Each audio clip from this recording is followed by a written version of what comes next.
Hey everyone, welcome to my channel. It's me Gamerturk and we are at the end of the road for Sword Art Online Alternative Gun Gale Online Season 1. In this video, as usual, I'll be explaining certain stuff, pointing out little details that you may have missed, answer some of your questions, but since it's the season finale and pretty much everything is resolved at this point, I'll also be going back to previous videos I made to show you where I hinted at something being important that paid off in this season 1 finale. So without further ado, let's start at exactly where we left off, the standoff between LLENN and Pitohui, where both are effectively searching for an opening point to attack, trying to tease each other with being third place, hoping it triggers the other. But then LLENN is given the perfect opportunity to poke the beast. She does act careful to not give away the fact that she knows Pitohui's past, so she tries keeping the conversation natural and just this is the idea of Sword Art Online that Pitohui holds so dear, and that's the moment she realized she got her opening. Being a whole lot faster overall, she tries going through the same actions as she did against Boss in Squad Jam 1, but Pito is a more violent opponent and the volume of that punch just feels so good, from the way it was animated to the way it sounded. It was truly great. One may say it truly packed a punch. Yeah, sorry about that. But that brings us to the first question I got from you guys. How did P-chan decide to explode and save LLENN? Well, you see, P-chan is just a piece of imagination in LLENN's mind during desperate times. P-chan has no conscience. P-chan did not decide to save LLENN or decide to do anything at all. The seeds of this moment was planted back in episode 10 when M's sniper was damaged and rendered useless. There was a reason this was shown on screen for you. A gun can get damaged enough to be rendered just broken without being completely destroyed like P-chan in Squad Jam 1. Hence why I highlighted in my previous video that P-chan was highly damaged after blocking Pito's shots, but wasn't completely destroyed. It was a huge oversight on Pitohui's side to assume the gun was perfectly alright, which literally has blown in her face, which just leads into yet another amazing action sequence, both sides pushing the limits of ruthlessness with Pito kicking LLENN off, holding her up from her wrist so she can't escape, aiming to shoot the captured Fukaziroh but turning to hit M instead. Overall, I really enjoyed the little concise communication they had here. They truly know how the other feels and acts, so they don't bother saying things at each other. M doesn't even defend himself and goes out with an I love you, and that's pretty much it. LLENN referring to Pito as Grim Reaper or the demon in Japanese original is a reference to the future, but I'll get there in a bit, we still have some time. But this sadly leads us to the most broken German I have ever heard in a while from Pitohui. Knowing German and living in Austria for university, this just causes my ears to bleed. Pitohui is singing a poem from Goethe here called Erlkönig, later composed by Franz Schubert. I can't offer you a perfect native pronunciation since I'm not a native German or Austrian, but it goes like Mein Vater, jetzt fasst mich an, Erlkönig hat mir ein Leids getan.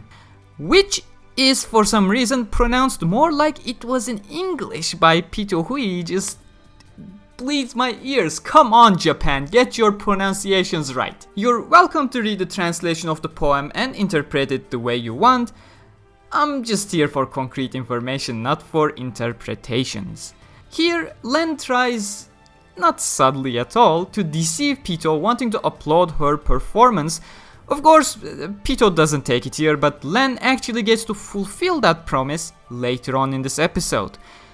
But in the bag, we get one more thing I hinted at in my episode 9 video, telling you how resourceful Fukaziroh is and the fact that she still has a knife keeping her hair together. Well, this is where the knife comes into play as she cuts off the band with it and rushes Pito, and once again, I love the scene here that both sides are doing everything they possibly can to one-up each other. Pito using LLENN as a shield, LLENN quickly coming up with the idea of Fuka cutting her hands instead and push her towards Pito so she can bite him off like Suarez in the last World Cup. But surprise surprise, this bite was also hinted at earlier in episode 10 when LLENN mentions that she would do it even if she had to rip Pito's throat out, which is effectively what she does. And of course it all comes back to the promise that was made in the second episode of the series, bringing it all back together. We get to see all previously appeared characters in the lobby as well as M in the standby room, which is followed by this.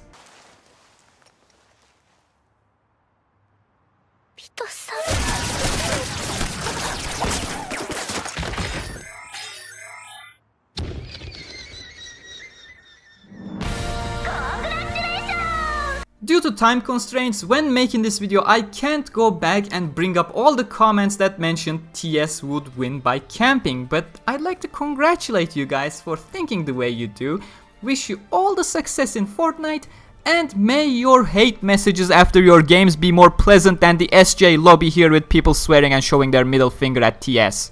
Anyways, I'm gonna gloss over the Shink scene in Karen's house, aside from the mention of another visual of a real-life airsoft P-chan in her room that we saw a couple of times in the series so far already. Moving on to Pitohui reveal, this is actually one of the more entertaining sequences, thanks to just how amazing Miyu is. I won't talk about the jokes, there's nothing more meaningless than explaining jokes, but Miyu's reactions to Goshi is just priceless throughout the entire 10 minutes. However, Goshi's backstory was cut a little bit short in the anime and, well, not slightly, actually majorly changed. In the novels, well, yes, still stalking real life Pitohui, he actually encountered somebody else stalking her as well. Having memorized all of Pitohui's routes, he went ahead and decided to wait to see if something would go wrong.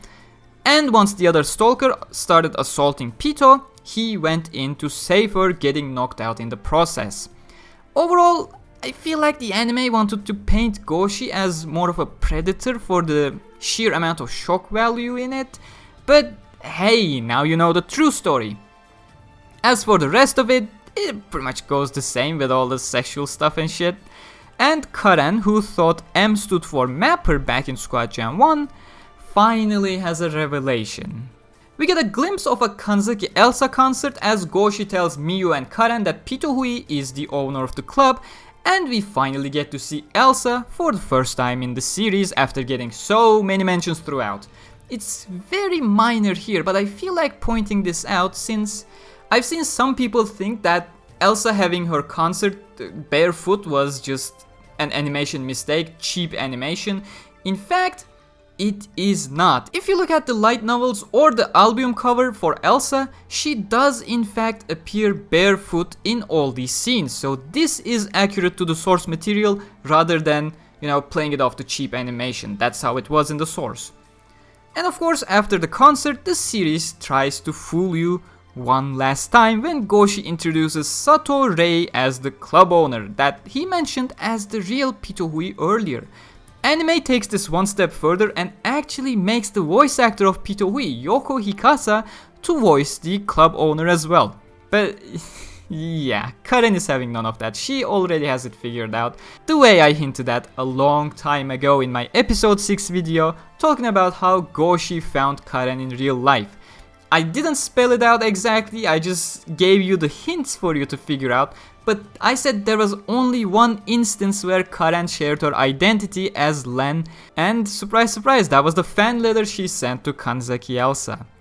And of course the applause here was a reference only Pitohui would understand, as it was LLENN's wish to applaud her performance inside GGO during their fight, as well as the Grim Reaper reference here as LLENN referred to Pito during that fight. And needless to mention, Elsa's laugh here is the usual Pitohui laugh that we heard multiple times throughout the series.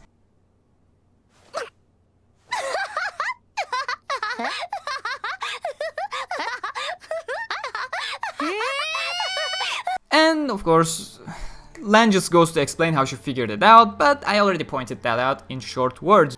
Once again, congratulations to all of you guys who just assumed it way back before this was even being hinted at, and another congratulations to those who actually put the puzzle pieces together to figure it out with concrete evidence.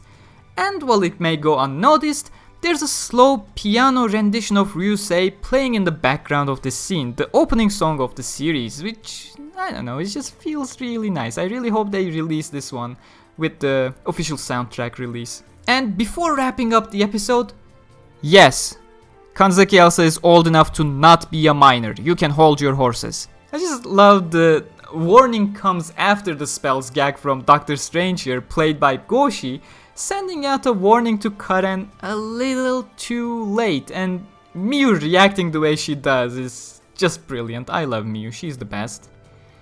And of course we get a post-credit scene marking the end of Volume 3 of Sword Art Online, Alternative Gun Gale Online. Call it an animation error or give it to LLENN for not painting our magazines this time around, but 3Hertz decided to use a stock black magazine here. Just for clarification purposes, this is not Clarence's magazines. Stolen items are returned to their original owners after the tournament, so there's a bit of trivia for you. I'm sure most of you are wondering if this is it for Alternative GGO. I answered this in my previous videos, but I'll say it again since this is the season finale. No, Alternative GGO is currently up to Volume 6 in terms of source material, and Volume 7 is set to release in October, so there is enough content for a Season 2.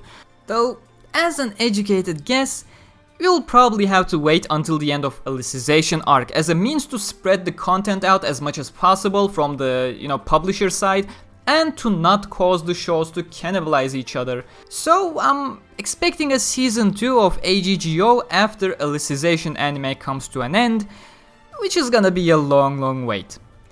But that is pretty much it from the season finale of Alternative GGO. Next couple of weeks I have more anime oriented videos, some regarding Sword Art Online, and considering some of you wanted me to talk about other anime series I watch or have watched, I plan on a short series going through the handful of shows I have watched myself, what hooked me in them, what caused me to become disinterested in a certain series, etc. So I hope you guys enjoy those videos once they arrive. It's gonna be a brand new format for me, so feel free to provide feedback as well once they arrive. As we come to the end of this video, before starting my self-advertisement where everybody just clicks away, I want to once again thank Gishimenas and every member of Sword Art Online Wikia who have helped me throughout this series to provide information as accurately as possible, and even when I made slip-ups, thanks to them I was able to course correct with pinned comments and descriptions to provide the correct information shortly after publishing these videos. So, as the title of this episode suggests, they do deserve a huge applaud as well if you enjoy this series. I wouldn't be able to do this without them.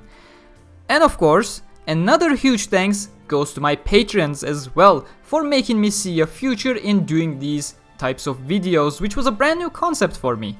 Candela and Tiffany, thank you for deciding to support me directly over there on Patreon.